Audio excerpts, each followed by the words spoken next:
യൂട്യൂബിന് വിട. സൂര്യയിലെ എല്ലാ പരമ്പരകളും സംരക്ഷണത്തിന് ശേഷം തികച്ചും സൗജന്യമായി സൺ നെക്സ്റ്റ് ആപ്പ് ഡൗൺലോഡ് ചെയ്യൂ. കണ്ടാസ്വദിക്കാം നിങ്ങളുടെ പ്രിയ പരമ്പരകൾ. പക്ഷെ എന്റെ മകളെ എന്റെ അനുവാദമില്ലാതെ ശ്യാമിന്റെ വീട്ടിലേക്ക് ആരും കൊണ്ടുപോകരുത്.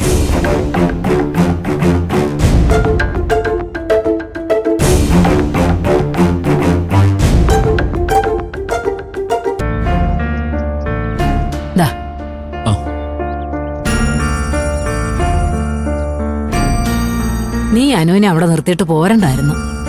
അതെന്താ? മറ്റെവിടെയല്ലോ, ഏടത്തിന്റെ അച്ഛന്റെ സഹോദരങ്ങളുടെ അടുത്തല്ലേ? അതെ, പക്ഷേ ഇന്ദ്രൻ അന്നത്തെ പോലെ പെട്ടെന്ന് കയറി വന്നാലോ? വരട്ടെ, വന്നാലെന്താ? ഇതിന്റെ പേരിൽ വഴക്കുണ്ടാക്കും അല്ലേ? ഈ വഴക്കിവിടെ പുത്തിരിയൊന്നുമല്ലല്ലോ.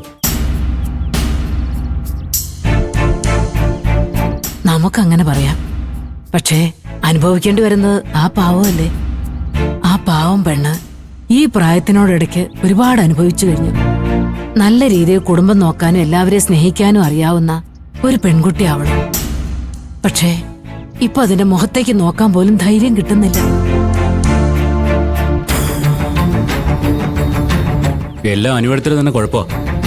ഭർത്താവാണെന്ന് കരുതി എല്ലാം തലയാട്ടി അനുസരിക്കേണ്ട കാര്യമൊന്നുമില്ല. ഇങ്ങോട്ട് കിട്ടാത്ത ബഹുമാനം തിരിച്ചു കൊടുക്കേണ്ട ഒരു ആവശ്യമില്ല.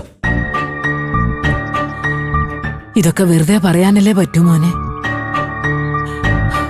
പെണ്ണിന്റെ വിധി എന്നും ഇത് തന്നെയാ. അല്ല ഭാനുമേ, കാലം ഒരുപാട് മാറി. ഇപ്പോ സ്ത്രീ സ്വാതന്ത്ര്യം വെറും വാക്കിൽ മാത്രമല്ല, പക്ഷെ അത് വിനിയോഗിക്കേണ്ട വിധം വിനിയോഗിക്കണമെന്ന് മാത്രം. അതൊക്കെ ശരിയാ, പക്ഷേ അനുവിനെ പോലുള്ള പെൺകുട്ടികൾ എല്ലാം സഹിച്ചും ക്ഷമിച്ചും നിൽക്കുകയേ ചെയ്യൂ. അതെ, ഏടത്തിയുടെ ഈ സ്വഭാവമാ ഏട്ടന്റെ ബലം.